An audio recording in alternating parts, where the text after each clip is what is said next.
नमस्कार मित्रांनो, बापलेक या चॅनलमध्ये आपल्या सगळ्यांचं स्वागत आहे. सगळीकडे सध्या आता 10वी व 12वीच्या परीक्षेची सुरुवात होत आहे. त्याकरता 10वी आणि 12वीच्या परीक्षा ज्या आहे त्या हे एक बोर्डाच्या परीक्षा असतात. हा एक जीवनाचा महत्त्वाचा टर्निंग पॉईंट आहे की या परीक्षेला आपल्याला सामोरे जाण्यासाठी बरीच काही तयारी करावी लागते. तसं म्हटलं तर 3 तासामध्ये पूर्ण वर्षाचा आपला अभ्यास किंवा अवलोकन करणं हे चुकीचं आहे. परंतु परीक्षा पद्धतीमध्ये विचार जर केला तर आपल्याला हे गरजेचं आहे की आपल्याला जे काही आहे ते स्वतःला अवघ्या 2 ते 3 तासामध्ये प्रूव्ह करावं लागतं आणि त्यानुसार आपण सगळ्यांनी तयारी केलेली आहे. त्याच्यामुळे घाबरून जायचं कारण नाही. त्यासाठीच आजचा विषय आम्ही घेऊन आलेलो आहे, 10वी-12वी बोर्ड परीक्षेला सामोरे जाताना. तर कृपया मित्रांनो लक्षात ठेवा की 10वी-12वीला बोर्डच्या परीक्षेला सर्वसाधारणपणे सामोरे जाताना काही बेसिक गोष्टी आहेत का ज्या बोर्डने ऑलरेडी आपल्याला सांगितलेले आहे की त्याच्यामध्ये सर्वप्रथम जे आहे की त्यांनी सांगितलेले साहित्य जे आहे त्याच्यामध्ये हॉल तिकीट असेल, पेन असेल, पेन्सिल असेल, कंपास असेल, त्याच्यानंतर योग्य गणवेश असेल आणि पेपरच्या अगोदर अर्धा तास आपण केंद्रावर पोहोचल्या पाहिजे. या मार्गदर्शक सूचना ऑलरेडी बोर्डने आपल्याला दिलेल्या असतात. त्या तंतोतंत असल्या तशा पाळायच्या असतात. त्याबरोबरच कंपास असेल किंवा एक छोटीशी गोल वस्तू, बांगडीसारखी वस्तू आहे किंवा बांगडीच असेल तर ती आपण बरोबर ठेवू शकतो. ज्या ठिकाणी काही वर्तुळ काढायची गरज असेल किंवा काही ठिकाणी ट्री डायग्राम काढायची असेल तर ती सहज आपल्याला वापरता येणार आहे आणि आपला त्याच्यामध्ये वेळ वाचणार आहे. तर या गोष्टी ज्या आहेत त्या तंतोतंत आपण वेळेवर उपस्थित राहण्यापूर्वी किंवा त्याचं एक प्रॉपर वॉलेट तयार करून आपल्याबरोबर ते असाव्या आणि परीक्षेच्या शेवटच्या दिवसापर्यंत त्या योग्य प्रकारे आपण जपून ठेवायचे आहेत. पेनची शाई असेल, त्याच्यानंतर पेन बरोबरच पेन्सिलचं टोक असेल, ह्या सगळ्या किंवा टोक करणारे शॉर्पनर असतील, ह्या सगळ्या गोष्टी ज्या आहेत तर त्या आपल्याबरोबर असतं आणि त्या असाव्यात शेवटपर्यंत. तर याच्यामध्ये काही विशेष नाही, ह्या सगळ्या गोष्टी आपल्याला माहीतच आहेत. दुसरं असं की नाश्ता किंवा जेवण जे आहे ते कमी प्रमाणात करून जावे. पाणीसुद्धा आवश्यक एवढंच घ्यावे, म्हणजे एक तर खूप पोट भरलं जाणार नाही किंवा आळससुद्धा येणार नाही. आणि पाणीसुद्धा प्रमाणात पिल्यामुळं काय होणार आहे की वारंवार आपल्याला बाथरूमला जाण्याची गरज भासणार नाही. या सर्वसाधारण सूचना आहेत. यापेक्षा आपण पेपर कसा लिहावा हे एक या ठिकाणी महत्त्वाचे आहे. प्रत्येक प्रश्नाचे उत्तर अचूक असावं याबद्दल कुणाचंही दुमत नाही. जेवढं विचारलं तेवढंच लिहावा हीच खूप चांगली सवय आहे की ठरलेला वेळ आहे त्या वेळेत आपल्याला सगळं पूर्ण करायचं आहे. जेवढं विचारलं तेवढंच जर लिहिलं तर आपल्याला वेळ हा पुरतो आणि त्या वेळाचा सदुपयोग होतो. बऱ्याच वेळा काय होतं की एक वाक्यातील प्रश्न असेल तर आपण एक वाक्यातच लिहिल्या गेल्या पाहिजे. जोड्या लावा तर अचूक जोड्या लावल्या गेल्या पाहिजे. लघु उत्तरे किंवा संक्षिप्त उत्तरे आहे हे सुद्धा आपण प्रमाणातच लिहिल्या पाहिजे. जसं म्हणताय की 4 ते 5 ओळीमध्ये उत्तरे लिहा, ते 5, 6, 7 ओळीमध्ये लिहिण्याची सवय असावी. म्हणजे जे विचारलेलं आहे त्याचं उत्तर तेवढ्याच ओळीमध्ये समाविष्ट केलेलं आहे आणि तेवढ्याच जर लिहिलं तर आपल्या विषयांतर होत नाही. बऱ्याच वेळा बोर्डला विचारायचं वेगळं असतं आणि आपल्याला लिहिण्याचा किंवा आपल्या अभ्यासामध्ये कन्फ्युजन झाल्यामुळे आपण काहीतरी वेगळे लिहितो. त्याच्यामुळे अचूक जर लिहिलं तेवढंच लिहा, जेवढं गरजेचं आहे तेवढंच लिहा, बोर्डला जेवढं अपेक्षित आहे तेवढंच लिहा. तुमचा वेळ वाचेल आणि विषयांतर होणार नाही. जे काही पेपर चेक करणारी कंपनी असतात तर त्यांना ते अचूक उत्तर जे आहे ते लगेच समजेल आणि त्याच्यानुसार आपल्याला योग्य ते मार्क मिळतील. बऱ्याच वेळा आपण म्हणतो की मी खूप लिहिलं पण मला नाही मार्क मिळाले. त्याचं कारण हेच आहे की तुम्हाला जे लिहायला सांगितलं होतं त्याच्यापेक्षा आपण खूपच भारूड भरती लिहिलं आणि त्या ठिकाणी अपेक्षित नव्हतं. यासारख्या गोष्टी आहेत. याच्यामध्ये निबंध आहे किंवा कथा आहे, जे काही भाषेचे हिंदी, इंग्लिश, मराठीचे प्रश्न असतात त्याच्यामध्ये खास करून जे आहे ते निबंध किंवा कथा असे विचारले जातात. तर निबंध हा सुद्धा विषयानुरूप असावा. बऱ्याच वेळा निबंधाचा विषय वेगळीकडे असतो आणि आपण वेगळंच काहीतरी लिहितो. असं न करता त्या निबंध लेखनातून आपल्याला जे काही अपेक्षित आहे ते त्या सगळ्या निबंध लेखनातून प्रत्येक ओळीमधून किंवा प्रत्येक पॅराग्राफमधून प्रावर्तित झाल्या पाहिजे. आणि शेवटी तुम्हाला समाजाला काय संदेश द्यायचा आहे, या निबंधाचा उद्देश काय, तो उद्देश हा त्या निबंधामधून प्रावर्तित झाला पाहिजे. आणि तो जर प्रावर्तित झाला आणि तो जर विषयाला धरून असला तर तुम्हाला नक्कीच त्या ठिकाणी खूप चांगले मार्क पडणार आहेत. दुसरं, पेपर लिहिताना सुटसुटीत असावा.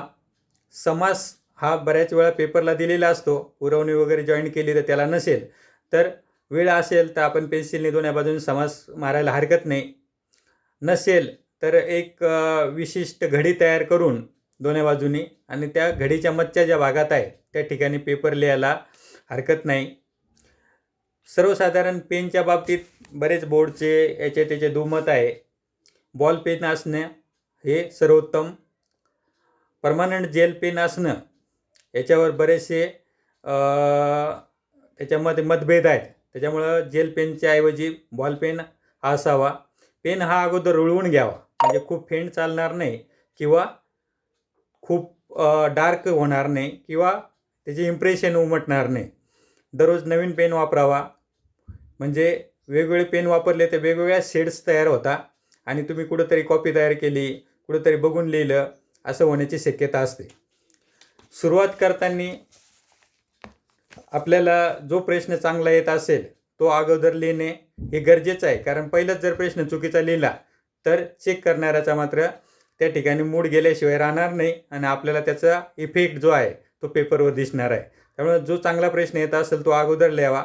त्यानंतर ज्या ठिकाणी आपल्याला पेपर मध्ये एखादा प्रश्न आठवत नसेल, समजला नसेल, कळत नसेल, तर ते आपल्याला संबंधित जे काही त्या ठिकाणी इन्स्पेक्शनचे कंपनी असतात त्यांना विचारून घेता येईल आणि नंतर त्या ठिकाणी आपण विशिष्ट जागा सोडून दिली तरी चालेल.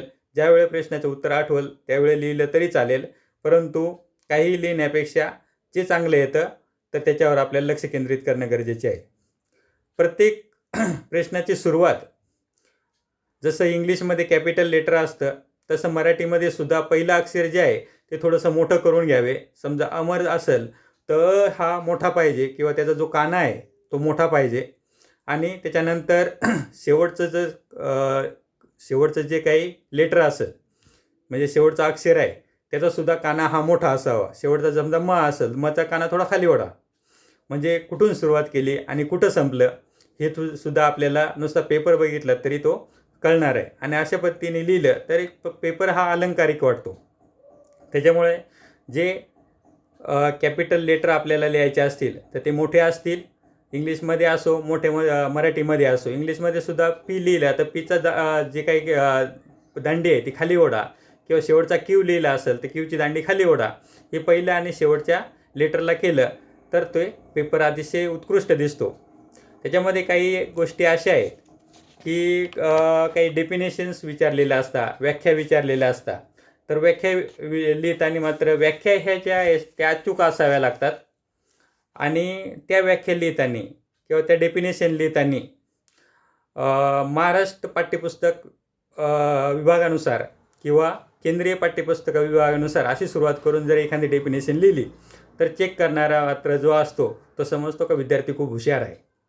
जी डेफिनेशन असते, कारण युनिव्हर्सल डेफिनेशन असतात, त्याच्यामुळे त्या ठिकाणी महाराष्ट्र पाठ्यपुस्तकानुसार किंवा केंद्रीय पाठ्यपुस्तकानुसार अशी सुरुवात करून खाली डेफिनेशन लिहावी, म्हणजे त्या ठिकाणी आपल्याला पूर्णपणे चांगले मार्क मिळतील.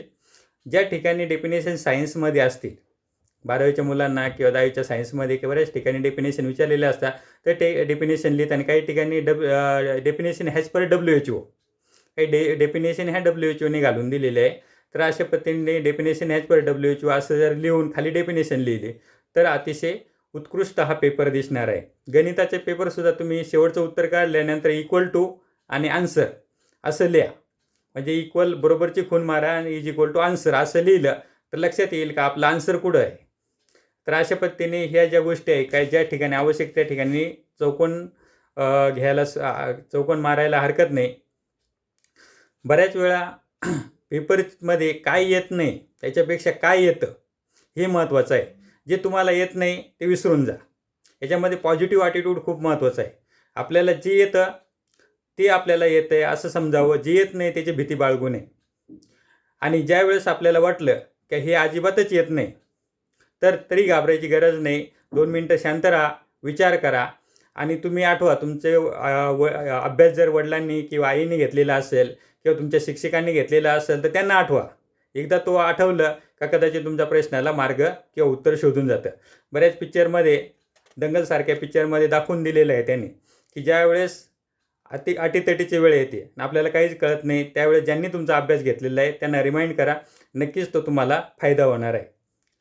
बऱ्याच वेळा मुलांमध्ये टेन्शन येतं, भीती वाटते, पेपरबद्दल भीतीचं वातावरण तयार होतं आणि त्याच्या वेळेस काय वाटतं, पोट दुखायला लागतं. त्याला सायन्समध्ये सुद्धा इरिटेबल बाउल सिंड्रोम असं म्हटलेलं आहे. तर अशा पद्धतीचे आपल्याला त्रास होण्याची शक्यता असते. याला कारण हे एकच आहे, की आपली मनस्थिती ही पॉझिटिव्ह नाही. म्हणून आपला ॲटिट्यूड हा पॉझिटिव्ह पाहिजे.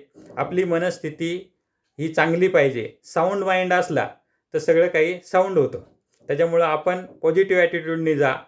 त्याच्यामध्ये कसलीही भीती बाळगू नका. अशा पद्धतीने जर आपण परीक्षेला सामोरे जातं तर काहीही कधीही अडचण येणार नाही. आणि विनाकारण आपण आपल्यामध्ये गोंधळ घालून घेण्याची अजिबात गरज नाही.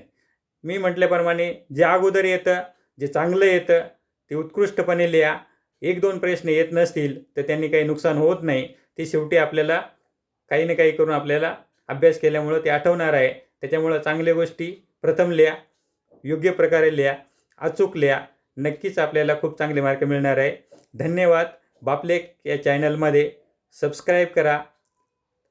काही अडचण आली तर कमेंटमध्ये कळवा आणि आपल्या सगळ्यांना या बोर्डच्या परीक्षेला सामोरं जाताना या गोष्टी तंतोतंत पाळायच्या आहे. माझ्याकडून आपल्या सगळ्यांना शुभेच्छा. बेस्ट ऑफ लक. धन्यवाद. थँक्यू.